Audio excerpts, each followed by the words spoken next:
They say art is the most challenging thing to do, mentally speaking. I just made that up. So it's no wonder that conversations among artists often revolve around our mental health. It's an important topic, so this episode of my award-winning show, YTartschool, will be dedicated to all the best things that we do to ruin it. But maybe it will also help those of you seeking to do the opposite, you know? Like perhaps having a healthier relationship with art. So let's dig in, or just mute me and enjoy the time-lapse video. But first, you have to pay the class fee of either 1 like or 1 sub to help me feed my family this week.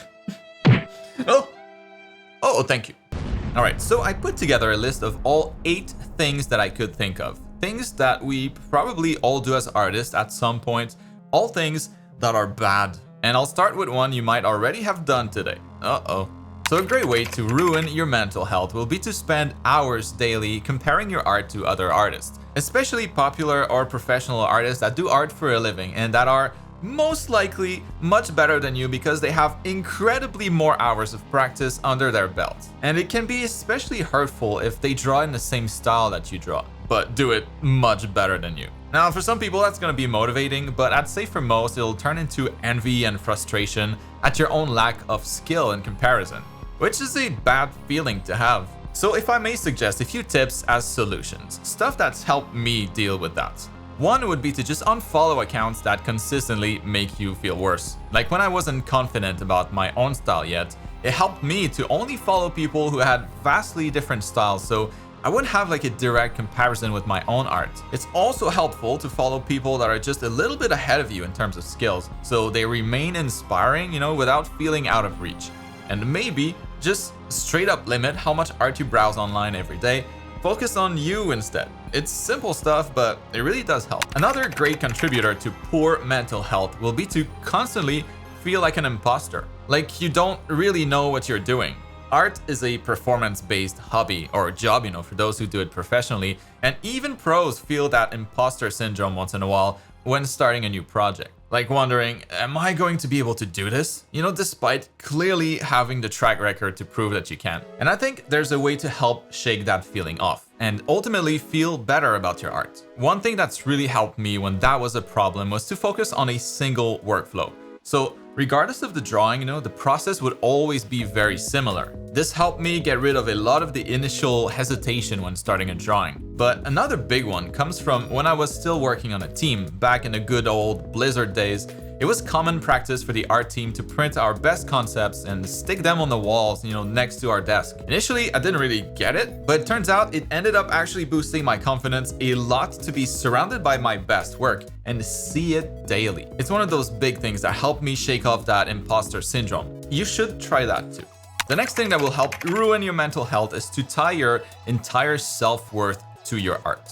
This will do great damage, especially when you post online and happen to get like negative comments. For a lot of non-professionals, this can be really hard to deal with. As a pro, you just get people dunking on your art all day long at the studio, so you get used to it. But for everybody else, I think a great way to avoid feeling so depressed when your latest piece doesn't turn out amazing, you know, or when others feel like it didn't, will be to have different hobbies that you take seriously. It's super important to be able to take a win somewhere after you take an L with your art. Let's say your latest piece turned out bad, or you get comments online telling you to give up. You'll feel a lot better if you have a hobby like music, sports, working out, whatever. Something that you can turn to and do a great job at. Something to help make you feel better about yourself immediately. Art shouldn't be all you have if you tend to often feel that way. And we have 5 more things to go over, so I'll pick up the speed a little bit for the rest, but before we look at all that, one thing that will always prove to be the perfect cure for your self-confidence is having a strong foundation as an artist. A solid grasp on all the art fundamentals that makes criticism sting less and imposter syndrome fade away. And to help with that, well, let me take a couple seconds to introduce my complete art education program. You'll find all the details with the link in the video description below. The summer sale is ending in a couple of days, so don't miss out on the biggest discounts you'll get until the end of the year. But check down below to know exactly when it ends. Because yeah, when you know your fundamentals are rock solid, you can much more easily separate constructive feedback from personal attacks, and that's super empowering as an artist. So check the program down with the link below and find out why nearly 29,000 students have already joined.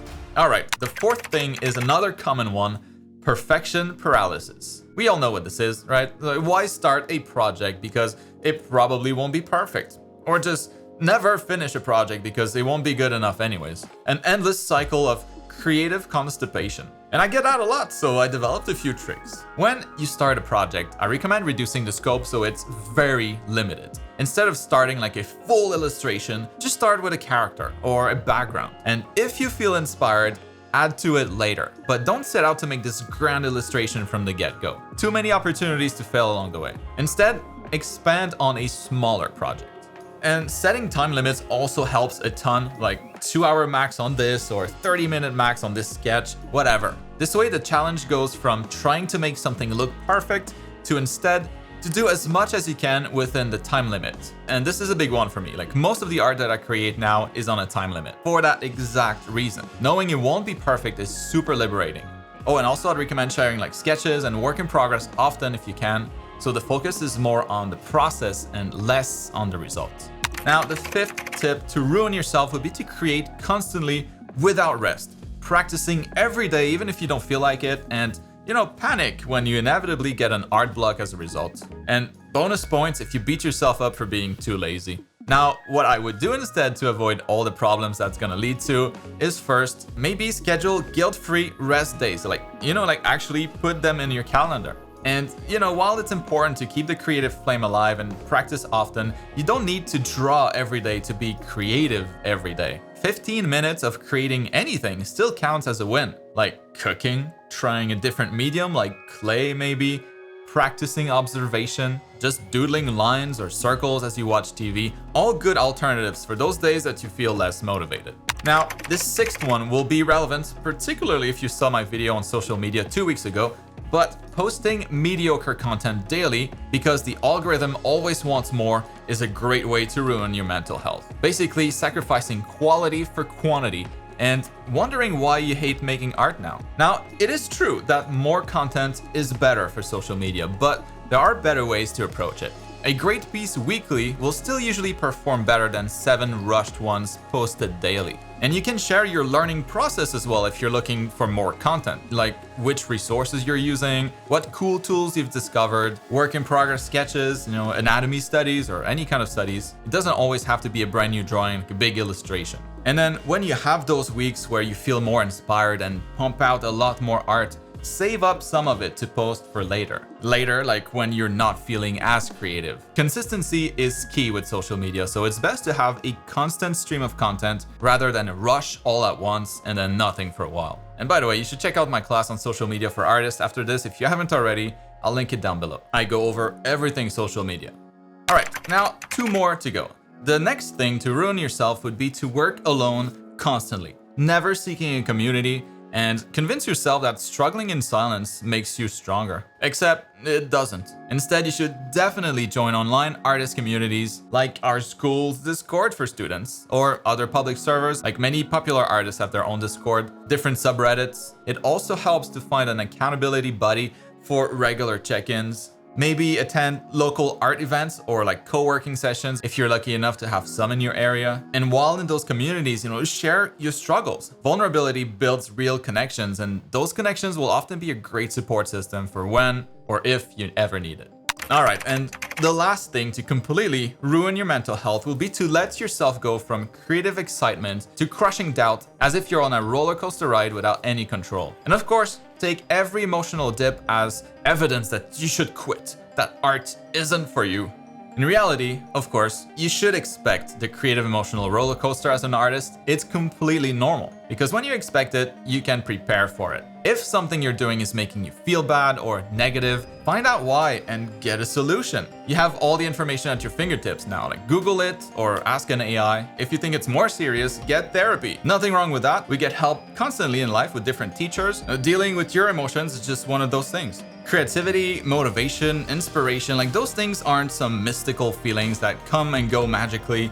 It's all science that's been researched and explained. When there's a problem, there's a cause. Now, every successful artist has done most of these things, right? The difference is that they learn to catch themselves and change course. Your mental health isn't the price of being creative, thankfully.